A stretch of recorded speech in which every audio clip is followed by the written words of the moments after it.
Coming up on Mayo Clinic Q&A. Asthma is inflammation of the tubes, the airways that carry air from our mouth down into our lungs. The inflammation will cause swelling of the lining. The airways become twitchy. They become hyperresponsive, over-responsive to a small stimulus.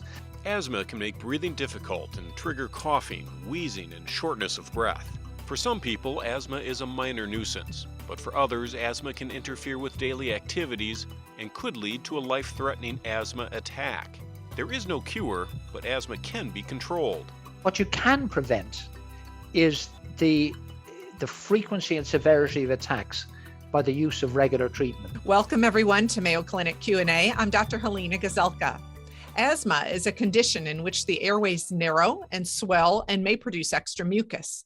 This can make breathing difficult and trigger coughing, wheezing, and shortness of breath. Asthma is one of the most common long-term diseases in children, but adults can have asthma too.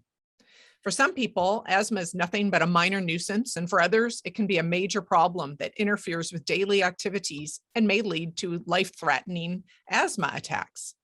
Well, joining us today to discuss this is Dr. John Costello. John is a consultant pulmonologist at Mayo Clinic Healthcare in London, and it is a pleasure to have you back today, John. Thank you. I'm very pleased to be here. We had such a great talk about COPD, and I'm excited to have you back to talk about this incredibly common condition of asthma. Indeed, I think, John, that this is, I would love if you would tell us, what is asthma? I think that word is thrown around so much, and I hear people, say they have asthma, they've got an inhaler, and it must be incredibly common, but clarify for us. Indeed. Well, asthma, as you say, is a condition of the airways. It is very common and probably much more common than we realize. Maybe 1 in 4 of us, perhaps in our lifetime, will suffer from episodes of cough and wheezing. There's an interesting phenomenon of the increasing incidence of allergy in the population. And of course, allergy, inhaled allergy in particular, is directly related to the incidence of asthma. So as I say, asthma is inflammation of the tubes, the airways that carry air from our mouth down into our lungs. The inflammation will cause swelling of the lining, and also the airways become twitchy. They become hyperresponsive, over-responsive to a small stimulus. And for instance, many asthmatics will tell you that if they laugh, or if there's strong fumes from the back of a car or something like that, that will make them cough much more easily than a normal person. So they have an irritable, hyperresponsive airway. And then the muscle that surrounds these tubes within our lungs can contract, so the airways narrow. And that's what gives rise to the music in the chest, the wheeze, and indeed it's what makes the patient breathless. So the combination of swelling and contraction of the tubes, contraction of the diameter of the tubes, will make the patient breathless. So the cardinal clinical features of asthma are cough because of that irritability, wheeze because of the narrowing, and breathlessness also because of the narrowing. So cough, wheeze, and breathlessness are the features to look out for. Besides the wheezing, which maybe is unique, that sounds a little bit similar to when we've talked about other disorders like COPD. Indeed. Although with COPD, it tends to be a progressive thing. With the asthma, by its very nature, is intermittent, and many asthmatics in between episodes can return entirely to normal with no wheeze or no, indeed, if you measure their breathing in the lab, no demonstrable problem. And then when they get another acute episode, these narrow again. But there are other forms of asthma, particularly at the more severe end of the spectrum, that can be progressive and that leave permanent changes in the airway, lead to thickening of the wall of the airway, and to a poorly reversible component. But by and large, asthma comes and goes. It is by definition an intermittent condition triggered by a variety of circumstances. John, does the presentation look different in a young child who may not be able to express what they're feeling or know that it's different? Indeed, yes. But the parent will very often observe that the child has more frequent chest infections than their siblings. They'll be able to hear wheeze very often, and there may be a family history of wheeze. or of asthma. And there may also be a background of allergy in the child, all of which you can put together and make the diagnosis. What about coughing in a young child who's running or exercising? Can that be a sign of asthma? If it's recurrent, I mean, all children get respiratory infections. Indeed, it's quite a good thing for children to get respiratory infections, because there's some evidence that lack of infections in childhood may indeed lead to greater susceptibility to allergy in adult life. But that's a different story. But but the child who gets a cold and they're running around and they're coughing and it goes away and doesn't come back, that would not be a concern. But if it's a recurrent feature, that's the time to consult your pediatrician and see if your child does have asthma. So how do you diagnose it if you suspect well, it? Asthma from progressing from childhood into adult life, asthma very often gets better in the early teens. But by and large, once you're an asthmatic, the tendency for it to come back later on in life is always there, given the right set of circumstances. Coming to your question, the diagnosis of asthma is very much based on the history, cough, wheeze, and breathlessness that is recurrent. Very often wheeze and breathlessness, which during bad episodes is worse at night. So if you have a child or an adult who presents with those features, then asthma has to be top of your list for diagnosis. There are other conditions that may do it, and in later adult life, it may merge into COPD, and indeed there is an overlap syndrome.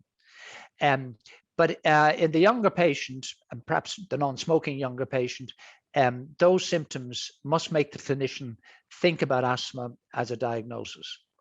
You know, previously we had talked with COPD about imaging studies or lung function tests. Are those definitive in the diagnosis of asthma?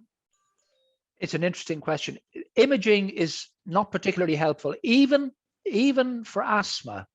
You may see with CT scanning, even with CT scanning, the features are never diagnostic, by and large. So imaging may show an overinflated chest, but really not a whole lot else, even sometimes in quite severe asthmatics. Lung function testing is critical because it will demonstrate to you that the patient blowing out into the lung function machine, that their airflow is obstructed. And very important to this part of it is if you give them the inhaler, the bronchodilator inhaler, and you measure their lung function again afterwards, it should have improved. Sometimes if the asthma is going through a severe episode, you won't demonstrate any improvement. So you've got to be careful to interpret lung function test by test, and always take into account the history. There are some other rare conditions that masquerade as asthma, sometimes a central tumor in a large airway. So the patient that doesn't respond to inhalers, who has severe airflow obstruction, but doesn't respond to inhalers, may need other investigation. I want to get on to that, but I want to ask you something before I forget to ask it. Do we know why asthma often improves as individuals age? There's no definitive. No, there's no definitive. It's a very interesting, and there may be differences between boys and girls, but it improves. It tends to improve in the teenage years. But those of us who see adults, as an adult physician myself, the asthmatics that we pick up in their 20s and 30s, if you take a careful enough history, you'll often find that they had asthma in childhood. So, but the reason why it improves, whether it's hormonal or otherwise, isn't clear. But it does tend to come back. And if you've been a childhood asthmatic and it disappears when you're 14 years of age, and then at the age of 25, you might be allergic to pollen and you get an upper respiratory tract infection. Given the right set of triggers, it may set it off again. So the tendency for it to recur is there. John, what is meant by an asthma attack and how do you treat it when it occurs? Right. This is, once again, a very important question. I described earlier what the pathology of asthma is like. The airways narrow, they get inflamed, you get more mucus form because the body responds to infection by making mucus, because mucus carries infection away. So the airways get inflamed. The airway says to the body, I don't like that, and it tries to narrow, which is when this muscle contracts. So in a severe episode, you'll get plugging of the airways, you'll get inflammation within the airways and contraction of the muscle. And all of these increases the resistance to flow in and out of the lungs. And therefore, the patient presents with, usually with the background of asthma, but not always, with acute breathlessness, acute wheeze that's frequently worse at night. And I emphasize that because bad asthma is almost always worse during the night for reasons that are not fully explained. So cough, wheeze, and breathlessness, very often worse during the night over recurrent nights. That's how acute asthma, and as you sit as the physician sits across the desk from that patient, you may be able to hear the wheeze without using a stethoscope. Sometimes if it's very, very severe, wheeze disappears because the lungs, they're shifting, the patient is shifting so little air in and out of the lungs that you develop what's called a silent chest, and that means the asthma is very severe indeed. And that's when other tests, when spirometry or peak flow, measurement of the arterial oxygen in the finger with the pulse oximeter, these sort of basic investigations become very important. And then how do you treat them?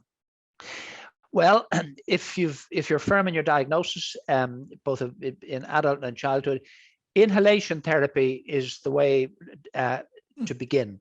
And inhalation therapy, both for the treatment, the more severe asthmatics in the long term, inhaled bronchodilators and inhaled corticosteroids are a cornerstone of the treatment. For the treatment of acute severe asthma, nebulized bronchodilators, the machine you plug in the wall and put a rather larger dose of bronchodilators, such as albuterol, as it's called in the United States, and possibly an anticholinergic, for the patient to inhale. If the problem is in the airway, it's best to get the drugs we need directly to the airway. So the inhaled route is by far the treatment of choice. Secondly, if the episode is severe, it is critical to give the patient corticosteroids.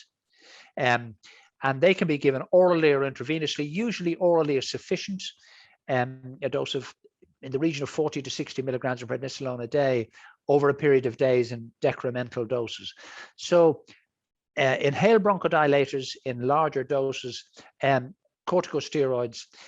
If the patient's not responding, then admission to the hospital to make sure that these medicines are administered efficiently and to observe the patient's progress, because it can go, the vast majority of patients improve, but some do not and may need more intensive treatment in the critical care unit. We talked a little bit earlier about triggers, and I'm wondering, when we hear people say things like exercise-induced asthma or allergen-induced asthma, are those just their particular triggers? I was going to I'm glad you brought that up. Exercise-induced asthma is, particularly in children, is extremely common. Now, it depends on the climate you live in. I mean, living in the British climate, in the cold winters, the classical trigger for teenage asthma is cross-country running. So the teenagers out in cold, dry air, and cold, dry air is a powerful trigger for the bronchi to constrict. So exercise-induced asthma is a very common phenomenon. And it's the same mechanism as I described earlier of when a patient laughs, because when you laugh, you take a big breath in. So you take cool air in, the airway doesn't like it and makes you cough. So laughter won't necessarily precipitate acute asthma, but it can make you cough. So that irritability of the airway to cold air is important in exercise-induced asthma. This can be prevented in many patients by giving an inhaled bronchodilator before the exercise. So the teenager who's going out for a cross-country run, a couple of puffs of a beta agonist inhaler, such as albuterol, 20 minutes before they start to run, may well block the exercise-induced asthma. Can you prevent asthma? There's a very big genetic component to asthma, as there is to allergy. The absolute definition of the genes involved is still under investigation and still much debate. So the prevention of that is of asthma as a condition is quite difficult. What you can prevent is the frequency and severity of attacks by the use of regular treatment. Now, not every asthmatic who presents either in childhood or in adult life needs regular treatment, but there are some asthmatics who get attacks so frequently and so demonstrably that you need to give them inhaled treatment every day. And the cornerstone of this treatment is a regular inhaled corticosteroid. And there are a variety of these on the market.